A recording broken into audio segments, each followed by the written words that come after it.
I'm not sure. There we go. All right. Hey, folks, glad to be here. By a show of hands or a rowdy applause, a shout, whatever you want to do, who's a fan of the Second Amendment? Yeah! That's good. I'm glad to see it. But here's the problem. You got a bunch of clowns behind me in the legislative, in this legislative session here that aren't fans of the Second Amendment, and they're working actively to take it away from you. I believe we are at this position, this predicament, simply because we are not using it enough.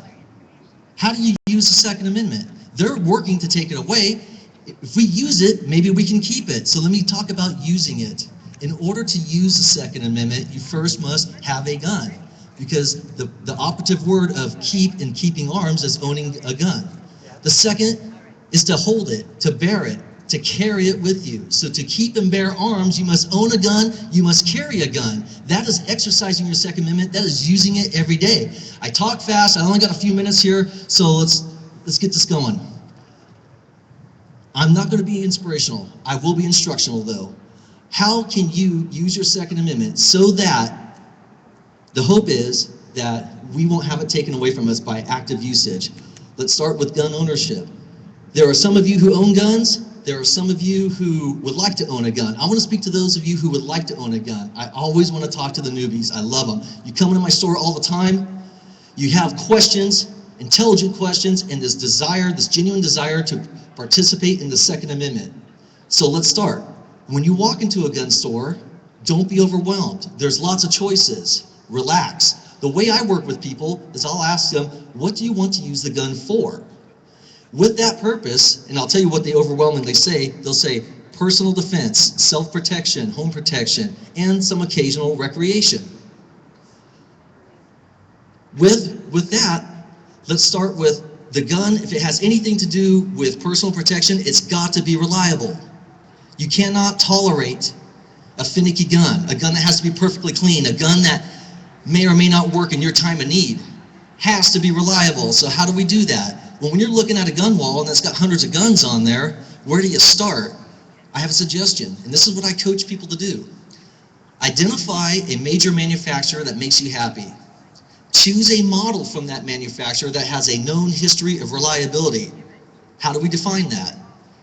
I define a known history of reliability as a gun that has been for several years in military or police use.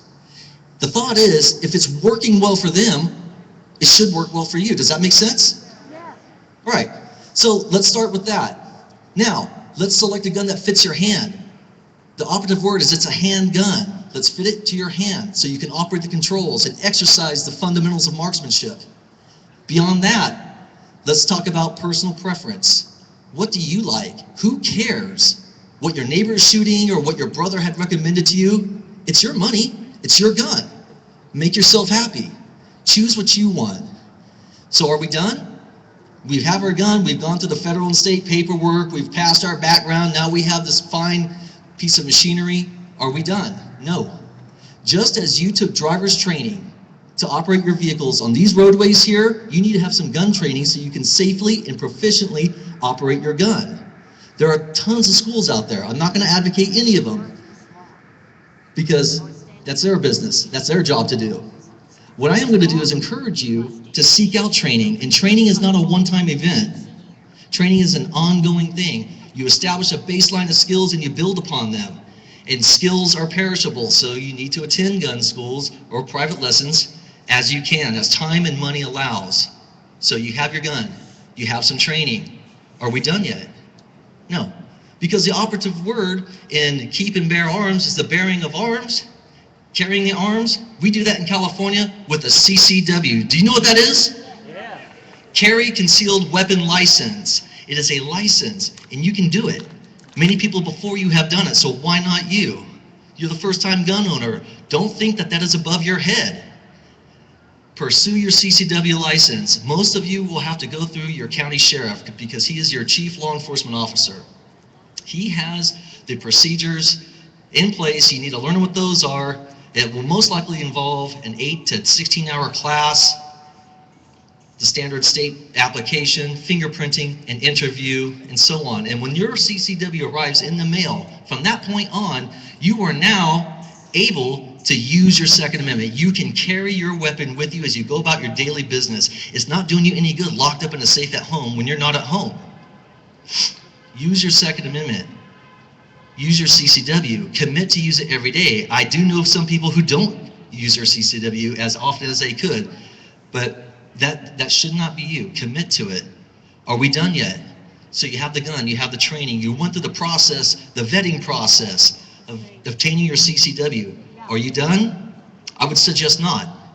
I would say that you've just begun, because you've gone through a process, you've acquired knowledge, you have skills now. You owe it to others who haven't gone through this. Your knowledge, your skills, your time. Reach out to them. You know people that I don't, and that I will never know. You have personal relations with them. You will have personal credibility with them. Therefore, you have an in. Use that. There are people out there that don't have their CCW simply because of either bad information or lack of information. That's your job to bridge that. Bring it to them. Allow them to go through the process that you have gone through. I'll tell you what, let me just give you a quick story about lack of information or bad information and how that stymies us. As a 29-year-old man, I joined the U.S. Army. I could have done that at age 18. Why didn't I? Bad information, lack of information. I wasted 11 years. I could have been doing the good stuff a long time ago. I finally did get the right information, joined, and served well as the best decision of my life. But I just give that to you as a working example of lack of information, bad information. There's plenty of model citizens out there right now that if you were to bridge that gap after you've gone through the process, give them the right information and assist them with your resources to get their CCW, then here's where the rubber meets the road, okay? More people are carrying concealed. Well, of course, the statistics show that crime rate goes down. We all enjoy that. But when I talked about these clowns behind me just a few minutes ago and their efforts to take away your CCW or crushing your Second Amendment, I believe by using your Second Amendment to its fullest, carrying your gun every day, and then imparting your knowledge to others that are important to you, you help out in that effort. And here's how it works. Those people have to vote. Those people, if we do this enough, if we increase the percentage of CCW holders from, let's say, 2%, just to throw out a number, all right, to, let's say, 40, to throw out another number, doesn't it stand to reason that some of that 40% would be their constituency? And then don't they have to vote? Now, if they are going to represent their constituency, then they have to reconcile their positions with them, else they stand a chance of losing that vote.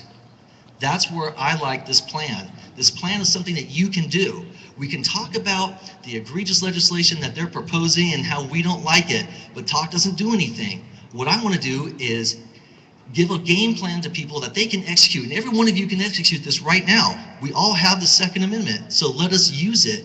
And if doing that, if we can impart that knowledge and be a good ambassador of the Second Amendment to our fellow man, our communities will be safer, and then we won't find ourselves in this predicament where we are fighting, I should say, to keep our Second Amendment from these clowns.